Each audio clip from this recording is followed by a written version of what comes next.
गोबर को शहर आने पर मालूम हुआ कि जिस अड्डे पर वह अपना खोंचा लेकर बैठता था वहाँ एक दूसरा खोंचे वाला बैठने लगा है और ग्राहक अब गोबर को भूल गए हैं। वह घर भी अब उसे पिंजरे सा लगता था। जुनिया उसमें अकेली बैठी रोया करती। लड़का दिन भर आंगन में या द्वार पर खेलने का आदी था। यहाँ उसके खेलने को कोई जगह न थी। कहाँ जाए? द्वार पर मुश्किल से 1 गज का रास्ता था।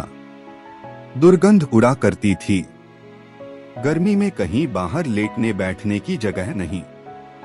लड़का माँ को एक क्षण के लिए न छोड़ता था और जब कुछ खेलने को न हो तो कुछ खाने और दूध पीने के सिवा वह और क्या करे।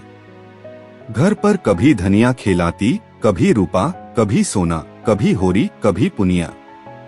यहाँ अकेली जुनिया थी और उसे घर का सारा काम करना पड़ता था और गोबर जवानी के नशे में मस्त था। उसकी अतृप्त लालसाएं विश्व भोग के सागर में डूब जाना चाहती थीं। किसी काम में उसका मन न लगता। खोंचा लेकर जाता तो घंटे भर ही में लौट आता। मनोरंजन का कोई दूसरा सामान न था।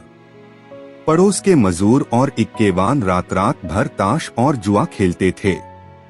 पहले वह भी खूब खेलता था मगर अब उसके लिए केवल मनोरंजन था, जुनिया के साथ हास्यविलास। थोड़े ही दिनों में जुनिया इस जीवन से उब गई। वह चाहती थी कहीं एकांत में जाकर बैठे, खूब निश्चिंत होकर लेटे सोए, मगर वह एकांत कहीं न मिलता। उसे अब गोबर पर गुस्सा आता। उसने शहर के जीवन का कितना मोहक चित्र खींचा था और यहाँ इस काल कोठरी के सिवा और कुछ नहीं। बालक से भी उसे चिढ़ होती थी।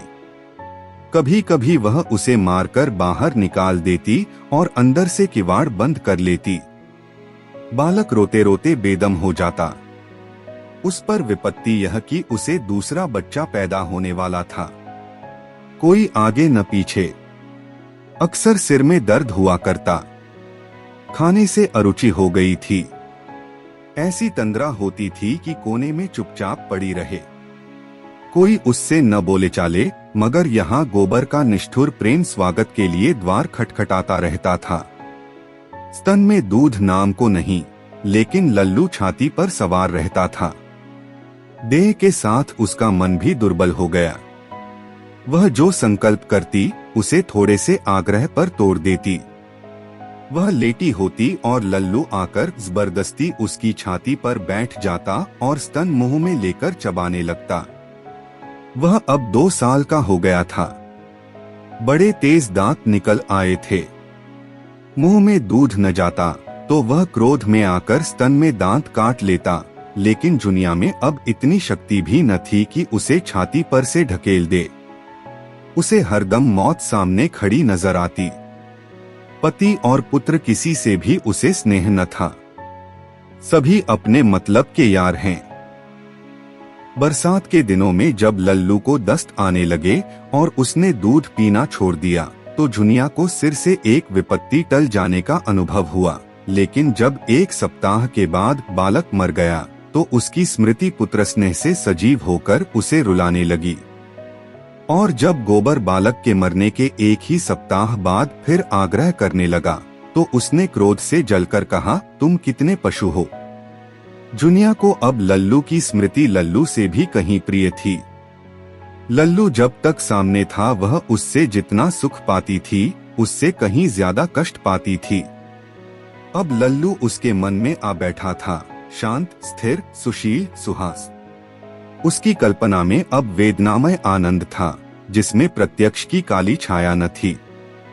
बाहर वाला लल्लू उसके भीतर वाले लल्लू का प्रतिबिंब मात्र था। प्रतिबिंब सामने न था जो असत्य था, अस्थिर था। सत्य रूप तो उसके भीतर था, उसकी आशाओं और शुभेच्छाओं से सजी। दूध की जगह वह उसे अपना रक्त पिला पिलाकर पाल रही थी।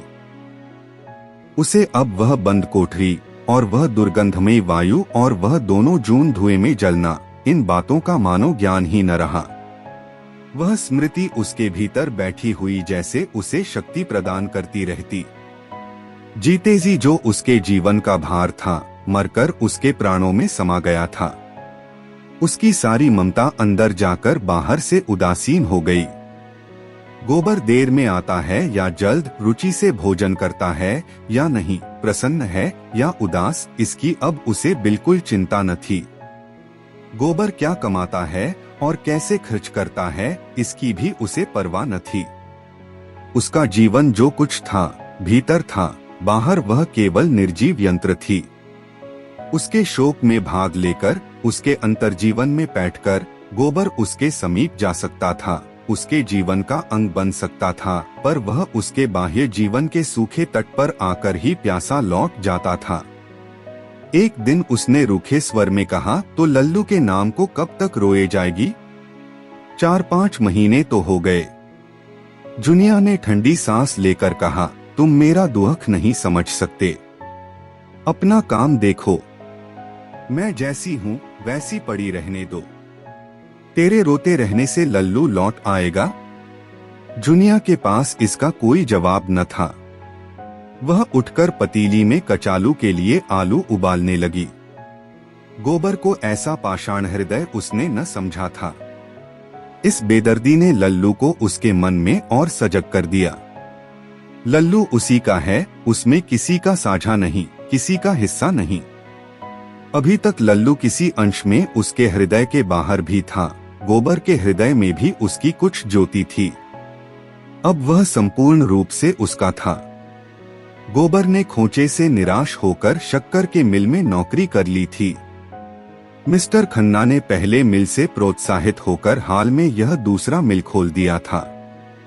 गोबर को वहां बड़े सबेरे जाना पड़ता और दिन भर के बाद जब वह दियाजले घर लौटता तो उसकी देह में जरा भी जान न रहती। घर पर भी उसे इससे कम मेहनत न करनी पड़ती थी, लेकिन वहां उसे जरा भी थकन न होती थी। बीच बीच में वह हंस बोल भी लेता था। फिर उस खुले हुए मैदान में उन्मुक्त आकाश के नीचे जैसे उसकी क्षति पूरी हो जाती थी। वहां उसकी देह चाहे जितना काम करे, मन स्वच्छंद रहता था।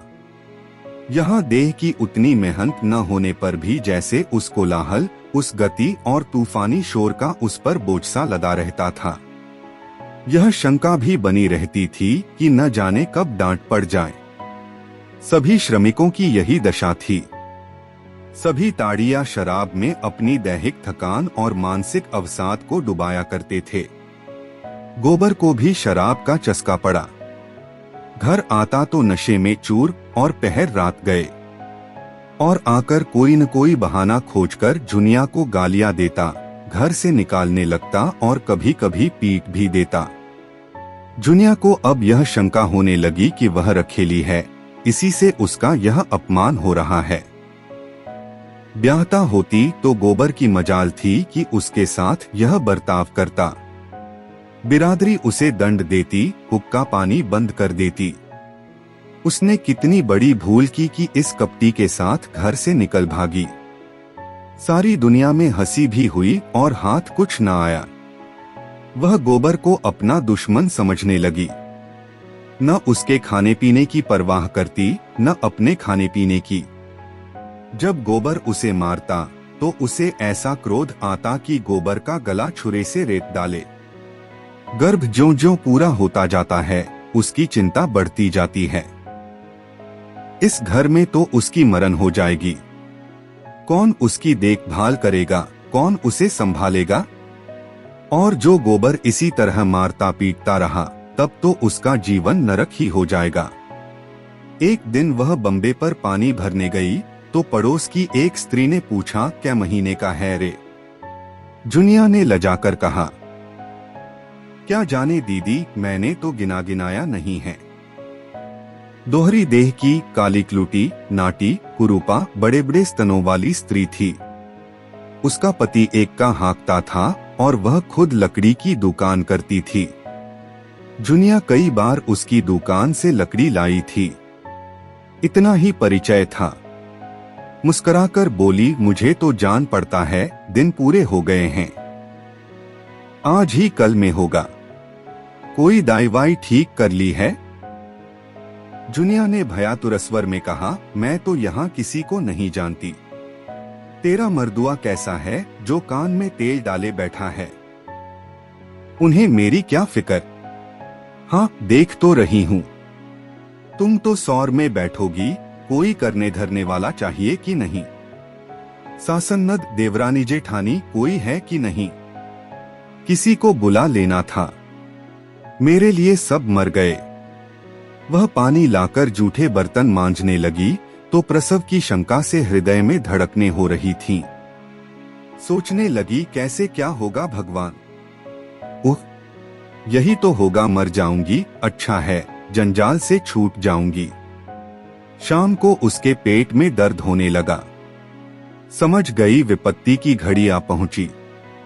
पेट को एक हाथ से पकड़े हुए पसीने से तर उसने चूल्हा जलाया, खिचड़ी डाली और दर्द से व्याकुल होकर वहीं जमीन पर लेट रही।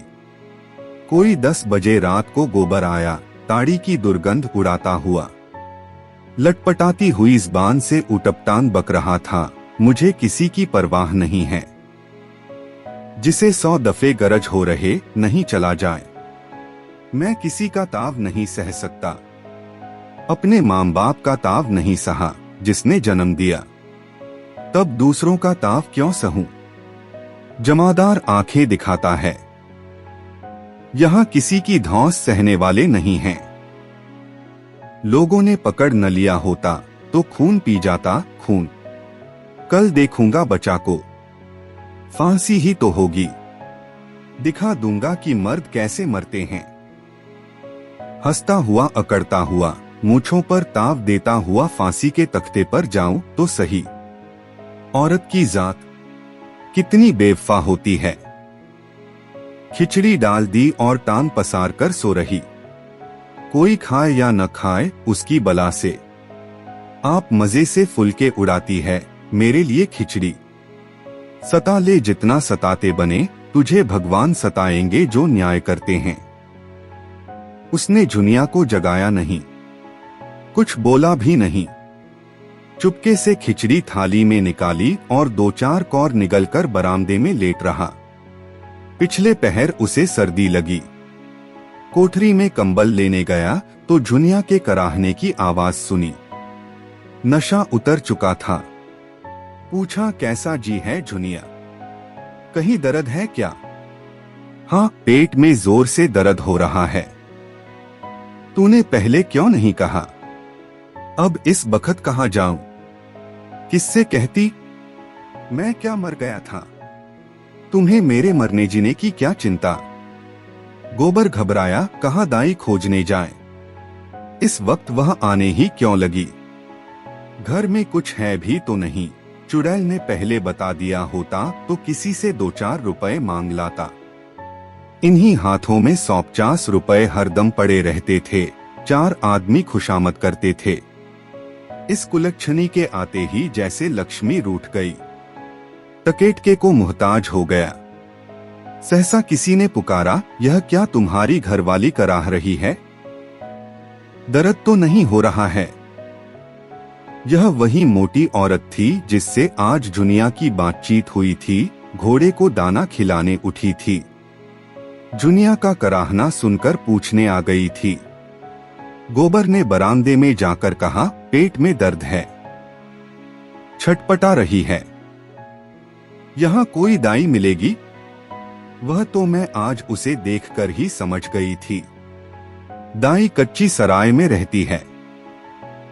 लपक कर बुला लाओ। कहना, जल्दी चल। तब तक मैं यहीं बैठी हूँ। मैंने तो कच्ची सराय नहीं देखी, किधर है?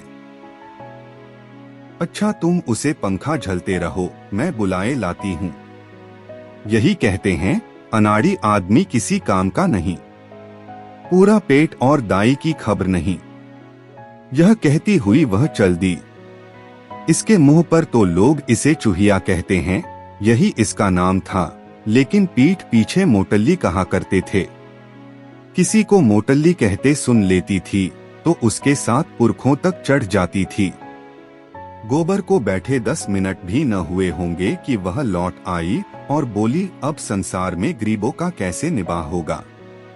राड़ कहती है, 5 रुपए लूंगी तब चलूंगी, और 8 आने रोज। 12वें दिन एक साड़ी। मैंने कहा तेरा मुंह झुलस दूं, तू जा चूल्हे में, मैं देख लूंगी। 12 बच्चों की माँ यूं ही नहीं हो गई हूं। तुम बाहर आ जाओ गोवर्धन, मैं सब कर लूंगी। बखत पड़ने पर आदमी ही आदमी के काम आता है।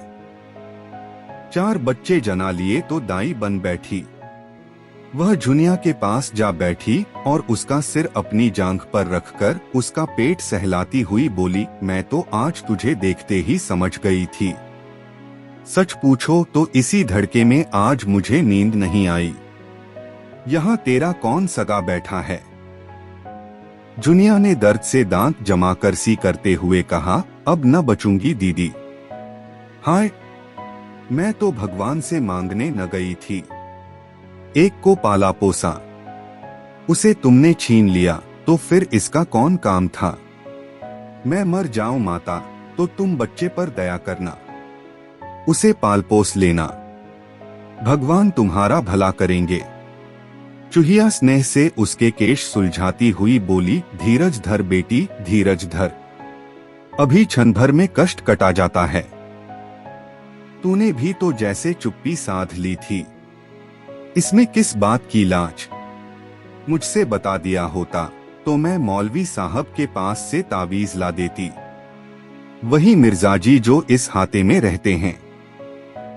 इसके बाद जुनिया को कुछ होश न रहा। 9 बजे सुबह उसे होश आया तो उसने देखा चूहिया शिशु को लिए बैठी है और वह साफ साड़ी पहने लेटी हुई है। ऐसी कमजोरी थी मानो देह में रक्त का नाम न हो। चूहिया रोज सवेरे आकर जुनिया के लिए हरीरा और हलवा पका जाती और दिन में भी कई बार आकर बच्चे को उपटन मल जाती और ऊपर से दूध पिला जाती। आज चौथा दिन था पर जुनिया के स्तनों में दूध न उतरा था। शिशु रो रो कर गला फाड़े लेता था क्योंकि ऊपर का दूध उसे पचता न था। एक क्षण को भी चुप न होता था। चूहिया अपना स्तन उसके मुंह में देती। बच्चा एक क्षण चूसता पर जब दूध न निकलता तो फिर चीखने लगता। जब चौथे दिन सांझ तक भी जुनिया के दूध न उतरा तो चूहिया घबराई। बच्चा सूखता चला जाता था। नखास पर एक पेंशनर डॉक्टर रहने थे। चूहिया उन्हें ले आई। डॉक्टर ने देखभाल कर कहा, इसकी देह में खून तो है ही नहीं, दूध कहाँ से आए? समस्या जटिल हो गई। देह में खून लाने के लिए महीनों पुष्टिकारक दवाएं खानी पड़ेंगी, तब कहीं दूध उतरेगा। तब तक तो इस मांस के लोथड़े का ही काम तमाम हो जाएगा। पर रात हो गई थी। गोबर ताड़ी पिए उसारे में पड़ा था। चूहिया बच्चे को चुप कराने के लिए उसके मुंह में अपनी छाती डाले हुए थी कि सहसा उसे ऐसा मालूम हुआ कि उसकी छाती में दूध आ गया है। प्रसन्न होकर बोली, ले जुनिया, अब तेरा बच्चा जी जाएगा, मेरे दूध आ गया। जुनिया ने चकित होकर कहा, तुम्हें दूध आ गया? नहीं री, सच, मैं तो नहीं पतियाती। देख ले। उसने अपना स्तन दबाकर दिखाया। दूध की धार फूट निकली। जुनिया ने पूछा, तुम्हारी छोटी बिटिया तो 8 साल से कम की नहीं है? हाँ, 8वां है, लेकिन मुझे दूध बहुत होता था। इधर तो तुम्हें कोई बाल बच्चा नहीं हुआ। वही लड़की पेट पोछनी थी। छाती बिल्कुल सूख गई थी। लेकिन भगवान की लीला है, और क्या। अब से चूहिया 4-5 बार आकर बच्चे को दूध पिला जाती। बच्चा पैदा तो हुआ था दुर्बल, लेकिन चूहिया का स्वस्थ दूध पीकर गदराया जाता था। एक दिन चूहिया नदी स्नान करने चली गई। बच्चा भूख के मारे छटपटाने लगा। चूहिया 10 बजे लौटी तो जुनिया बच्चे को कंधे से लगाए झुला रही थी और बच्चा रोए जाता था। चूहिया ने बच्चे को उसकी गोद से लेकर दूध पिला देना चाहा, पर जुनिया ने उसे झिड़ककर कहा, रहने दो, अभागा मर जाए वही अच्छा, किसी का एहसान तो न लेना पड़ेगा। चूहिया गिड़गिड़ाने लगी। जुनिया ने बड़े अदरावन के बाद बच्चा उसकी गोद में दिया। लेकिन जुनिया और गोबर में अब भी न पटती थी। जुनिया के मन में बैठ गया था कि यह पक्का मतलबी बेदर्द आदमी है, मुझे केवल भोग की वस्तु समझता है। चाहे मैं मरूं या जीऊं, उसकी इच्छा पूरी किए जाऊं, उसे बिल्कुल गम नहीं। सोचता होगा यह मर जाएगी तो दूसरी लाऊंगा, लेकिन मुंह धो रखे बच्चू। मैं ही ऐसी अल्हड़ थी कि तुम्हारे फंदे में आ गई। तब तो पैरों पर सिर रखे देता था। यहाँ आते ही न जाने क्यों जैसे इसका मिजाज ही बदल गया। जाड़ा आ गया था, पर न उड़न न बिछावन। रोटी दाल से जो 2-4 रुपए बचते ताड़ी में उड़ जाते थे। एक पुराना लिहाफ था, दोनों उसी में सोते थे, लेकिन फिर भी उनमें 100 कोस का अंतर था।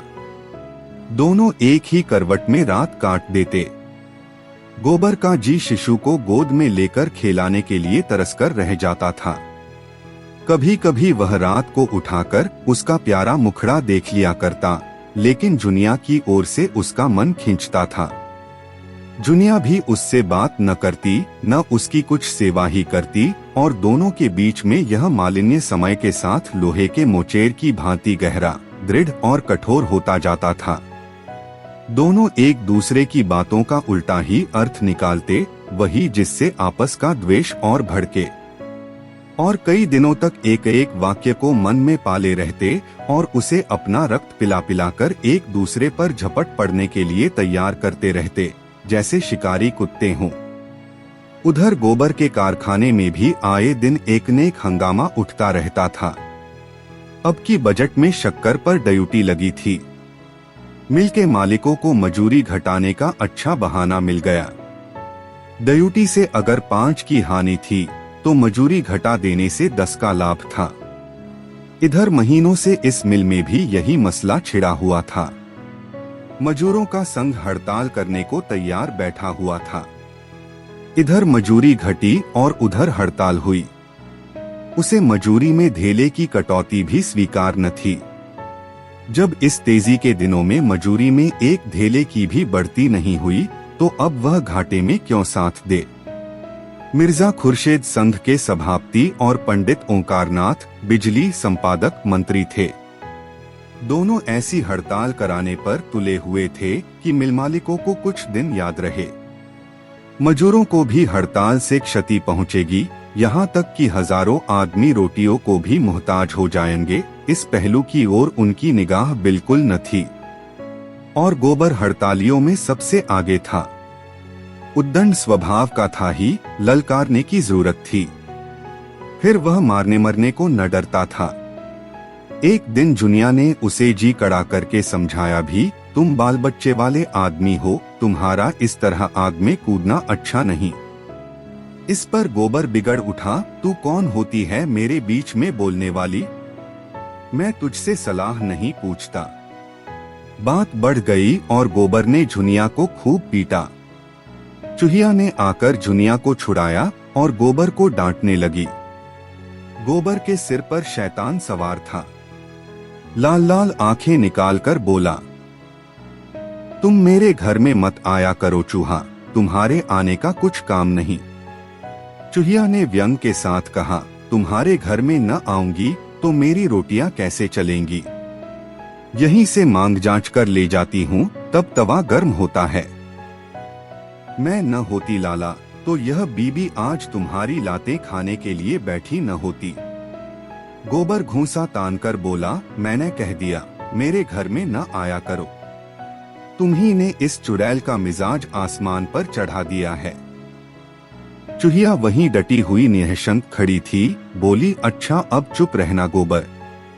बेचारी अधमरी लड़कोरी औरत को मारकर तुमने कोई बड़ी जवामदीर का काम नहीं किया है। तुम उसके लिए क्या करते हो कि तुम्हारी मार सहे? एक रोटी खिला देते हो इसलिए। अपने भाग बखानों की ऐसी गऊ औरत पा गए हो। दूसरी होती तो तुम्हारे मुंह में झाड़ू मारकर निकल गई होती। मोहल्ले के लोग जमा हो गए और चारों ओर से गोबर पर फटकारें पड़ने लगीं। वही लोग जो अपने घरों में अपनी स्त्रियों को रोज पीटते थे, इस वक्त न्याय और दया के पुतले बने हुए थे। चूहिया और शेर हो गई और फरियाद करने लगी। दाढ़ीजार कहता है, मेरे घर न आया करो। बीबी बच्चा रखने चला है, यह नहीं जानता कि बीबी बच्चों का पालना बड़े गुर्दे का काम है। इससे पूछो, मैं न होती तो आज यह बच्चा जो बछड़े की तरह कुलेले कर रहा है कहाँ होता। औरत को मारकर जवानी दिखाता है। मैं न हुई तेरी बीवी, नहीं यही जूती उठाकर मुंह पर तड़ातड़ जमाती और कोठरी में ढकेलकर बाहर से किवाड़ बंद कर देती। दाने को तरस जाते। गोबर झल्लाया हुआ अपने काम पर चला गया। चूहिया औरत न होकर मर्द होती तो मजा चखा देता। औरत के मुंह क्या लगे। मिल में असंतोष के बादल घने होते जा रहे थे। मजदूर बिजली की प्रतियां जेब में लिए फिरते और जरा भी अवकाश पाते तो 2-3 मजदूर मिलकर उसे पढ़ने लगते। पत्र की बिक्री खूब बढ़ रही थी। मजदूरों के नेता बिजली कार्यालय में आधी रात तक बैठे हड़ताल की स्कीमें बनाया करते और प्रातःकाल जब पत्र में यह समाचार मोटे मोटे अक्षरों में छपता तो जनता टूट पड़ती और पत्र की कापियां दूने तिगुने दाम पर बिक जाती। उधर कंपनी के डायरेक्टर भी अपनी घात में बैठे हुए थे। हड़ताल हो जाने में ही उनका हित था। आदमियों की कमी तो है नहीं, बेकारी बढ़ी हुई है। इसके आधे वेतन पर ऐसे ही आदमी आसानी से मिल सकते हैं। माल की तैयारी में एकदम आधी बचत हो जाएगी। 10-5 दिन काम का हरस होगा, कुछ परवाह नहीं। आखिर यह निश्चय हो गया कि मजूरी में कमी का ऐलान कर दिया जाए। दिन और समय नियत कर दिया गया। पुलिस को सूचना दे दी गई। मजूरों को कानो कान खबर न थी। वे अपनी घात में थे। उसी वक्त हड़ताल करना चाहते थे जब गोदाम में बहुत थोड़ा माल रह जाए और मांग की तेजी हो। एकाएक एक दिन जब मजूर लोग शाम को छुट्टी पाकर चलने लगे तो डायरेक्टरों का ऐलान सुना दिया गया। उसी वक्त पुलिस आ गई। मजूरों को अपनी इच्छा के विरुद्ध उसी वक्त हड़ताल करनी पड़ी जब गोदाम में इतना माल भरा हुआ था कि बहुत तेज मांग होने पर भी 6 महीने से पहले न उठ सकता था।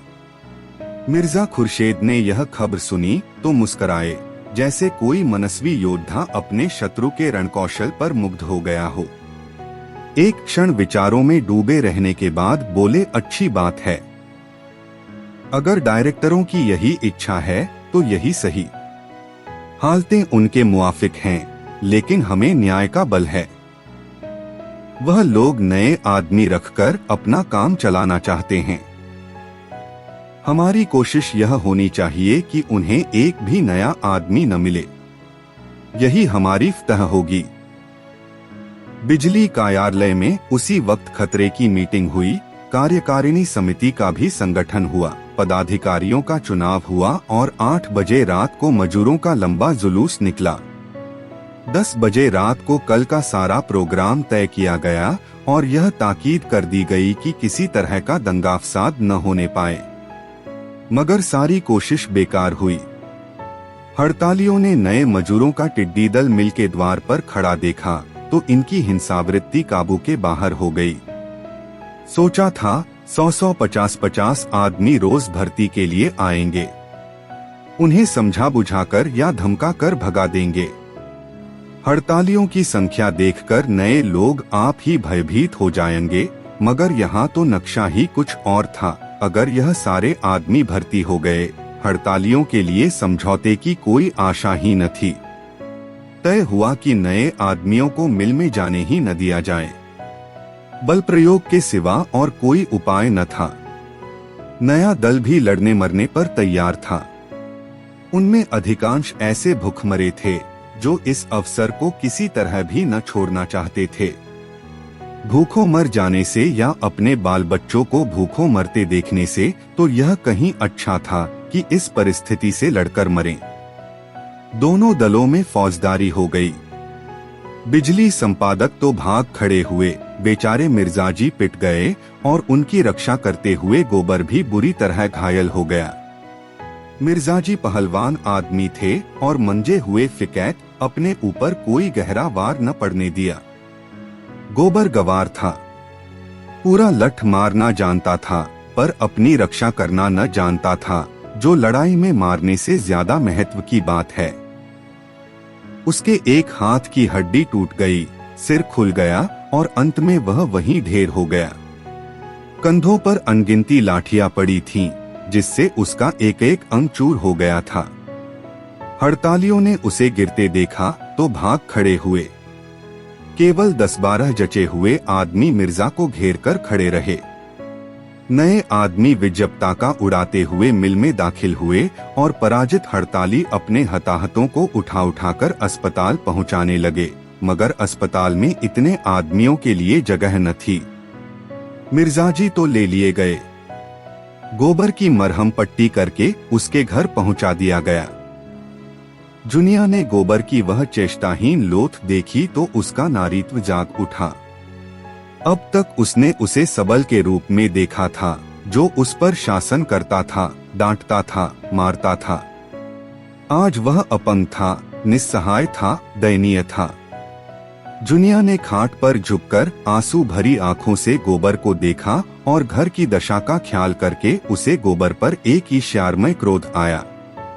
गोबर जानता था कि घर में एक पैसा नहीं है, वह यह भी जानता था कि कहीं से एक पैसा मिलने की आशा नहीं है। यह जानते हुए भी, उसके बार बार समझाने पर भी, उसने यह विपत्ति अपने ऊपर ली। उसने कितनी बार कहा था, तुम इस झगड़े में न पड़ो, आग लगाने वाले आग लगाकर अलग हो जाएंगे, जाएगी गरीबों के सिर। लेकिन वह कब उसकी सुनने लगा था। वह तो उसकी बैरिन थी। मित्र तो वह लोग थे जो अब मजे से मोटरों में घूम रहे हैं। उस क्रोध में एक प्रकार की तुष्टि थी, जैसे हम उन बच्चों को कुर्सी से गिर पड़ते देखकर, जो बार बार मना करने पर खड़े होने से बाज न आते थे, चिल्ला उठते हैं, अच्छा हुआ, बहुत अच्छा, तुम्हारा सिर क्यों न दो हो गया। लेकिन एक ही क्षण में गोबर का करुण क्रंदन सुनकर उसकी सारी संज्ञा सिहर उठी। व्यथा में डूबे हुए यह शब्द उसके मुंह से निकले, हाय हाय। सारी देह भुरकस हो गई। सबों को तनिक भी दया न आई। वह उसी तरह बड़ी देर तक गोबर का मुंह देखती रही। वह क्षीण होती हुई आशा से जीवन का कोई लक्षण पा लेना चाहती थी, और प्रतिक्षण उसका धैर्य अस्त होने वाले सूर्य की भांति डूबता जाता था और भविष्य का अंधकार उसे अपने अंदर समेट लेता था। सहसा चूहिया ने आकर पुकारा, गोबर का क्या हाल है बहू? मैंने तो अभी सुना, दुकान से दौड़ी आई हूँ। जुनिया के रुके हुए आंसू उबल पड़े, कुछ बोल न सकी। भयभीत आंखों से चूहिया की ओर देखा। चूहिया ने गोबर का मुंह देखा, उसकी छाती पर हाथ रखा और आश्वासन भरे स्वर में बोली, यह 4 दिन में अच्छे हो जाएंगे, घबरा मत। कुशल हुई, तेरा सुहाग बलवान था। कई आदमी उसी दंगे में मर गए। घर में कुछ रुपए पैसे हैं? जुनिया ने लज्जा से सिर हिला दिया। मैं लाए देती हूँ, थोड़ा सा दूध लाकर गर्म कर ले। जुनिया ने उसके पाँव पकड़कर कहा, दीदी तुम ही मेरी माता हो, मेरा दूसरा कोई नहीं है। जाड़ों की उदास संध्या आज और भी उदास मालूम हो रही थी। जुनिया ने चूल्हा जलाया और दूध उबालने लगी। चूहिया बरामदे में बच्चे को लिए खिला रही थी। सहसा जुनिया भारी कंठ से बोली, मैं बड़ी अभागिन हूँ दीदी। मेरे मन में ऐसा आ रहा है जैसे मेरे ही कारण इनकी यह दशा हुई है। जी कुड़ता है तब मन दुखी होता ही है, फिर गालियां भी निकलती हैं, सराप भी निकलता है। कौन जाने मेरी गालियों। इसके आगे वह कुछ न कह सकी। आवाज आंसुओं के रेले में बह गई। चूहिया ने अंचल से उसके आंसू पोंछते हुए कहा, कैसी बातें सोचती है बेटी। यह तेरे सिंदूर का भाग है कि यह बच गए। मगर हाँ, इतना है कि आपस में लड़ाई हो तो मुंह से चाहे जितना बकले, मन में कीना न पाले। बीज अंदर पड़ा तो अखुआ निकले बिना नहीं रहता। जुनिया ने कंपन भरे स्वर में पूछा, अब मैं क्या करूं दीदी? चूहिया ने ढाढ़स दिया, कुछ नहीं बेटी, भगवान का नाम ले, वही गरीबों की रक्षा करते हैं। उसी समय गोबर ने आंखें खोली और जुनिया को सामने देखकर याचना भाव से क्षीण स्वर में बोला, आज बहुत चोट खा गया जुनिया, मैं किसी से कुछ नहीं बोला, सबों ने अनायास मुझे मारा, कहा सुरा माफ कर, तुझे सताया था उसी का यह फल मिला, थोड़ी देर का और मेहमान हूं, अब न बचूंगा, मारे दर्द के सारी देह फटी जाती है। चूहिया ने अंदर आकर कहा, चुपचाप पड़े रहो, बोलो चालो नहीं, मरोगे नहीं, इसका मेरा जुम्मा।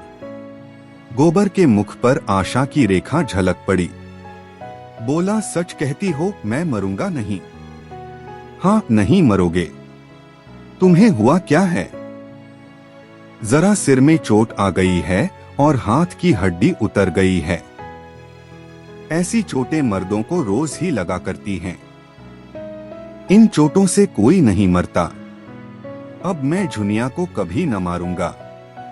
डरते होगे कि कहीं जुनिया तुम्हें न मारे, वह मारेगी भी तो न बोलूंगा। अच्छा होने पर भूल जाओगे? नहीं दीदी, कभी न भूलूंगा। गोबर इस समय बच्चों की सी बातें किया करता। 10-5 मिनट अचेत सा पड़ा रहता। उसका मन न जाने कहां कहां उड़ता फिरता। कभी देखता वह नदी में डूबा जा रहा है और जुनिया उसे बचाने के लिए नदी में चली आ रही है। कभी देखता कोई दैत्य उसकी छाती पर सवार है और जुनिया की शक्ल की कोई देवी उसकी रक्षा कर रही है। और बार बार चौंक कर पूछता, मैं मरूंगा तो नहीं जुनिया? 3 दिन उसकी यही दशा रही और जुनिया ने रात को जागकर और दिन को उसके सामने खड़े रहकर जैसे मौत से उसकी रक्षा की। बच्चे को चूहिया संभाले रहती। चौथे दिन जुनिया एक का लाई और सबों ने गोबर को उस पर लाद कर अस्पताल पहुंचाया। वहां से लौटकर गोबर को मालूम हुआ कि अब वह सचमुच बच जाएगा। उसने आंखों में आंसू भरकर कहा, मुझे क्षमा कर दो जुन्ना। इन 3-4 दिनों में चूहिया के 3-4 रुपए खर्च हो गए थे और अब जुनिया को उससे कुछ लेते संकोच होता था। वह भी कोई मालदार तो थी नहीं। लकड़ी की बिक्री के रुपए जुनिया को दे देती। आखिर जुनिया ने कुछ काम करने का विचार किया। अभी गोबर को अच्छे होने में महीनों लगेंगे। खाने पीने को भी चाहिए, दवा दारू को भी चाहिए। वह कुछ काम करके खाने भर को तो ले ही आएगी। बचपन से उसने गौओं का पालन और घास छीलना सीखा था। यहाँ गौएं कहाँ थीं? हाँ, वह घास छील सकती थी। मोहल्ले के कितने ही स्त्री पुरुष बराबर शहर के बाहर घास छीलने जाते थे और 8-10 आने कमा लेते थे। वह प्रातःकाल गोबर को हाथ मुंह धुलाकर और बच्चे को उसे सौंपकर घास छीलने निकल जाती और तीसरे पहर तक भूखी प्यासी घास छीलती रहती। फिर उसे मंडी में ले जाकर बेचती और शाम को घर आती। रात को भी वह गोबर की नींद सोती और गोबर की नींद जागती, मगर इतना कठोर श्रम करने पर भी उसका मन ऐसा प्रसन्न रहता मानो झूले पर बैठी गा रही है। रास्ते भर साथ की स्त्रियों और पुरुषों से चुहल और विनोद करती जाती। घास छीलते समय भी सबों में हंसी दिल लगी होती रहती। न किस्मत का रोना, न मुसीबत का गिला। जीवन की सार्थकता में, अपनों के लिए कठिन से कठिन त्याग में और स्वाधीन सेवा में जो उल्लास है, उसकी ज्योति एक एक अंग पर चमकती रहती। बच्चा अपने पैरों पर खड़ा होकर जैसे तालियां बजा जाकर खुश होता है, उसी का वह अनुभव कर रही थी, मानो उसके प्राणों में आनंद का कोई सोता खुल गया हो। और मन स्वस्थ हो तो देह कैसे अस्वस्थ रहे। उस 1 महीने में जैसे उसका कायाकल्प हो गया हो। उसके अंगों में अब शिथिलता नहीं, चपलता है, लचक है और सुकुमारता है। मुख पर वह पीलापन नहीं रहा, खून की गुलाबी चमक है। उसका यौवन जो बंद कोठरी में पड़े पड़े अपमान और कलह से कुंठित हो गया था, वह मानो ताजी हवा और प्रकाश पाकर लहलहा उठा है।